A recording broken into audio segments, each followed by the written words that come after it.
राधे राधे दोस्तों, नमस्कार। मैं प्रीति बस आप सभी का अपने यूट्यूब चैनल पर स्वागत करती हूँ। तो आप सभी को ज्येष्ठ पूर्णिमा की हार्दिक शुभकामनाएं। सनातन धर्म में ज्येष्ठ माह की पूर्णिमा का बड़ा महत्व है। इस दिन लोग सत्यनारायण व्रत रखते हैं और गंगा स्नान भी करते हैं। ऐसा कहा जाता है इस दिन गंगा स्नान करने से सभी कष्टों से छुटकारा मिलता है। लेकिन इस साल ज्येष्ठ पूर्णिमा की डेट को लेकर थोड़ी कन्फ्यूजन सी है। चलिए तो इस वीडियो के माध्यम से हम जानते हैं कि साल 2025 में ज्येष्ठ पूर्णिमा व्रत कब है, पूर्णिमा व्रत कब रखा जाएगा, स्नान दान किस दिन किया जाएगा, स्नान दान का शुभ मुहूर्त क्या रहेगा और पूजा का शुभ मुहूर्त क्या रहेगा, पूर्णिमा तिथि कब शुरू होगी और कब समाप्त होगी और राहु काल का समय भी क्या रहेगा। तो हम इस बारे में बात करते हैं और चाँद किस दिन निकलने का सही समय क्या है, व्रत की विधि क्या है, सत्यनारायण भगवान की पूजन विधि क्या रहेगी, इस दिन क्या करना चाहिए, क्या नहीं करना चाहिए, व्रत का पारण कब करना है, कैसे करना है और इन सब चीज़ों के बारे में तो हम बात करते हैं। तो बोलो सत्यनारायण भगवान की जय। और पूजन विधि में हम आगे बढ़ते हैं। दोस्तों, हार्दिक ज्येष्ठ माह की पूर्णिमा का हार्दिक शुभकामनाएं। सनातन धर्म में ज्येष्ठ माह इन सभी विषयों की संपूर्ण जानकारी आपको हम अपने इस वीडियो में ज़रूर देंगे। और हमारी वीडियो शुरू करने से पहले आपसे निवेदन है, यदि आप वीडियो को आपको थोड़ा-सा भी अच्छा लगे तो कृपया करके आप एक लाइक और हमारे चैनल को ज़रूर सब्सक्राइब करें। और हमें कैसे पता चलेगा कि आपको हमारा वीडियो अच्छा लग रहा है, तो इसके लिए आपको हमारे चैनल को एक प्यारा सा कमेंट करना पड़ेगा। तो चलिए, भगवान सत्यनारायण की कृपा प्राप्त करने के लिए आप कमेंट बॉक्स में ज़रूर लिखिए जय सत्यनारायण भगवान, जय श्री हरि। तो चलिए बात करते हैं ज्येष्ठ पूर्णिमा की। बेहद पवित्र दिन है। यह दिन माँ लक्ष्मी और श्री हरि विष्णु को समर्पित है। कहा जाता है कि इस दिन पूजा पाठ करने से सभी मनोकामनाएं की पूर्ति होती है। आपको बता दें कि इस दिन नदियों में स्नान करना और ज़रूरतमंदों को दान देना बहुत पुण्य का काम होता है। इन सभी के बारे में हम वीडियो शुरू करने से पहले आपसे निवेदन है कि ज्येष्ठ पूर्णिमा के दिन व्रत रखकर चंद्रमा की पूजा करने से कुंडली में चंद्र दोष दूर होता है। कुंडली में अगर चंद्र खराब स्थिति में है तो आपको इस दिन श्रद्धा और सामर्थ्य के अनुसार अन्न, वस्त्र और दान करना चाहिए। बेहद शुभ माना जाता है। और आपकी जानकारी के लिए बता दे रहे हैं कि पूर्णिमा पर भगवान सत्यनारायण की कथा सुनने से घर में खुशहाली आती है। इसके अलावा ज्येष्ठ पूर्णिमा का वट पूर्णिमा के नाम से भी जाना जाता है। इसे वट सावित्री व्रत के नाम से भी जानते हैं। इस दिन माताएं वट सावित्री का व्रत भी रखती हैं और पति की लंबी आयु, अच्छे स्वास्थ्य की कामना करने के लिए निर्जला व्रत धारण करती हैं और वट वृक्ष यानी बरगद के पेड़ की पूजा करती हैं। ज्येष्ठ पूर्णिमा के दिन व्रत रखकर चंद्रमा की पूजा करने से कुंडली में चंद्र दोष दूर होता है। कुंडली अगर आपकी खराब स्थिति में है तो उसकी दशा चल रही हो, खराब तो उसकी दशा चल रही हो तो आपको उसके प्रभाव में भी कमी आती है। इन दिन श्रद्धा और सामर्थ्य के अनुसार अन्न वस्त्र दान करना ही बेहद शुभ माना जाता है। 2025 में ज्येष्ठ पूर्णिमा कब पड़ेगी? आपको बता दें किस दिन रखा जाएगा, स्नान दान कब करना है और पूजा का शुभ मुहूर्त क्या रहेगा, राहु काल का समय कब से कब तक शुरू होगा।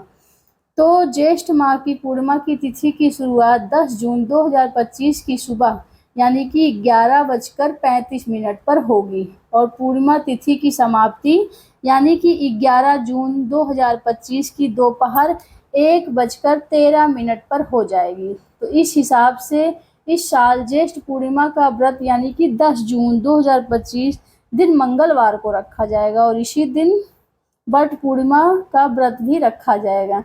जबकि स्नान दान की पूर्णिमा 11 जून यानी कि 2025 दिन बुधवार को पड़ेगी। बात करें पूजा के शुभ मुहूर्त की तो 10 जून को पूजा का शुभ मुहूर्त सुबह 8:52 से लेकर दोपहर 2:05 तक रहेगा और इस दिन अभिजीत मुहूर्त यानी कि सुबह 11:53 से लेकर दोपहर 12:49 तक रहेगा।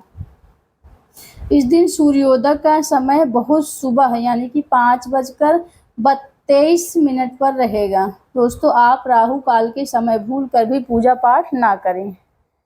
और बात करें स्नान दान के शुभ मुहूर्त की, तो आपको ब्रह्म मुहूर्त में स्नान करना सर्वश्रेष्ठ माना जाता है। 11 जून को यानी कि ब्रह्म मुहूर्त सुबह 4:02 से लेकर सुबह 4:42 तक रहेगा। तो चलिए जानते हैं कि ज्येष्ठ पूर्णिमा के दिन कौन कौन से काम नहीं करना चाहिए, इस दिन क्या गलती नहीं करनी चाहिए। ज्येष्ठ पूर्णिमा के दिन गलती से भी तामसिक चीज़ों को आप ग्रहण नहीं करेंगे। इस दिन बाल, नाखून आदि नहीं काटेंगे।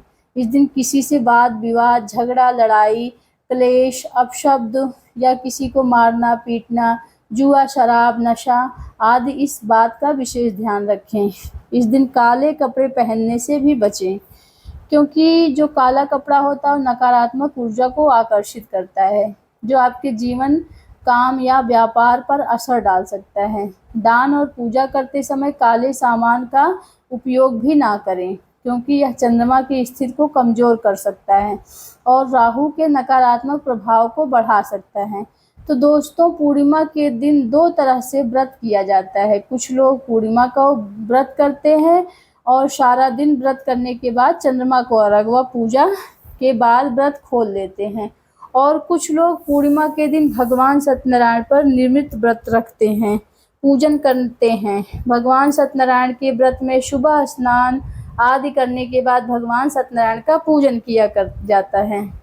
सत्यनारायण भगवान की कथा कही जाती है और कथा सुनने के बाद, कथा कहने के बाद आपको भोग आदि लगाने के बाद अपराह्न में या सायंकाल व्रत खोला लिया जाता है। आपको बता दें कि दोनों व्रत में पूजा विधि लगभग एक जैसी ही है और पूजन सामग्री भी एक ही है। चंद्र पूजन की विधि में समझेंगे तो दोस्तों, पूर्णिमा के दिन आपको सूर्योदय से पहले उठ जाना है। स्नान ध्यान करने के लिए आप इस दिन गंगा जल या गंगा स्नान कर सकते हैं, तो बहुत ही उत्तम रहेगा। अगर आप गंगा स्नान करते हैं तो आप घर में भी गंगा स्नान का फल प्राप्त कर सकते हैं।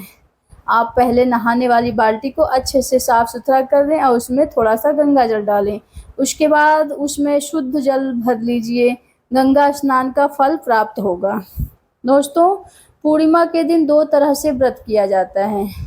आप स्नान करेंगे तो हर हर गंगे बोलते रहेंगे और स्नान आदि करके स्वच्छ वस्त्र पहन लीजिए। इसके बाद आपके घर में जो मंदिर है उसकी साफ सफाई कीजिए, पूजा स्थल को गंगाजल छिड़क कर शुद्ध करें। सबसे पहले यह शुद्ध आसन में पूर्व या उत्तर दिशा की ओर मुख करके बैठा जाए।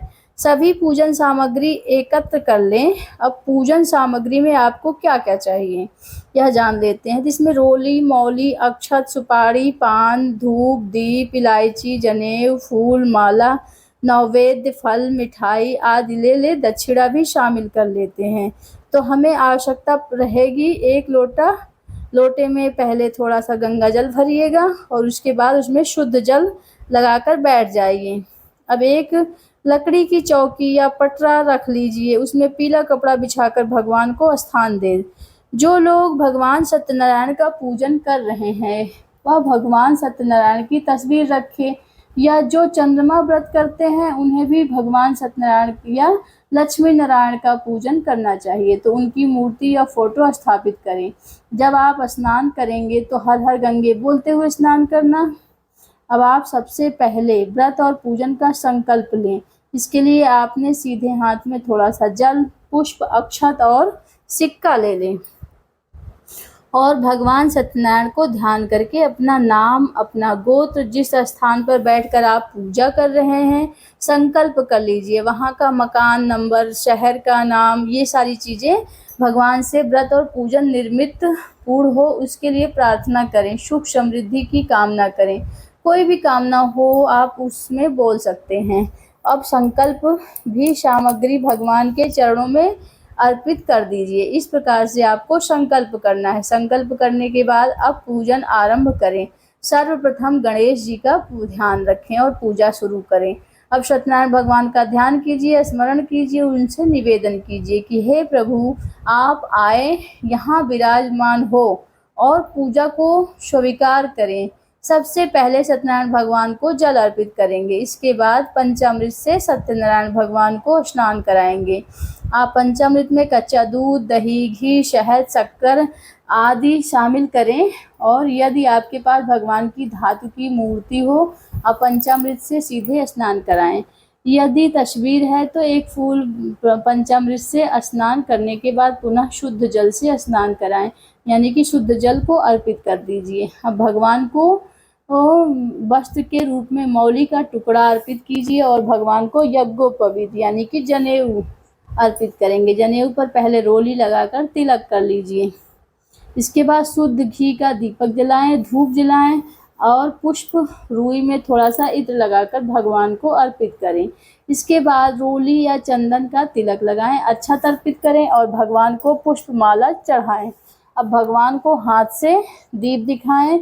बिना दीपक को उठाए हुए या पुष्प में धूप दिखाकर भगवान को अर्पित कर दें। अब भगवान को भोग लगाएं। इसमें आप फल, मिठाई, मिश्री, बताशा, गुड़ और पंजीरी कुछ भी ले सकते हैं और साथ में तुलसी पत्ता ज़रूर रखें। ध्यान रखें कि सत्यनारायण भगवान के भोग में तुलसी के पत्तों को कभी भी मत भूलना। भोग में तुलसी के पत्ते के बिना सब भोग अधूरा होता है, तो तुलसी का ज़रूर ध्यान रखें।